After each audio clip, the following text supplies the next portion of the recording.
Thank you. Last একটা কিছু কথা, আমাদের হেড আম্পায়ার দুরুলদা তোমাকে কিছু বলার জন্য অনুরোধ করছি।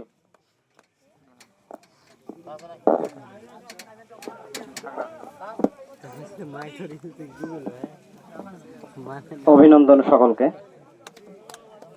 এখানে উপস্থিত পণ্ডিতপুরের সমস্ত দর্শক বৃন্দ, খেলোয়াড় সহ, আমার একটা বিষয় খুব ভালো লেগেছে এখানে, সেটা হলো যে রবিলদার মতো সিনিয়র পার্টিসিপেট করেছে, আবার একজন খুব আন্ডার 40 হবে হয়তো, একজন ইয়াংগেস্ট খেলোয়াড় আসিক নাকি নাম, পার্টিসিপেট করেছে। বিষয়টা খুব ভালো, বয়সের এত ফারাকের মাঝে অনেকগুলো ঢুকে আছে। যাই হোক, আরো অনেক কিছু বলার। আমি গত কয়েক বছর থেকে দেখছি পণ্ডিতপুরের বিষয়টি নিয়ে চলছে এই খেলাধুলা এইভাবে। এর আগেও কয়েকবার টুর্নামেন্ট দু একটা হয়েছে।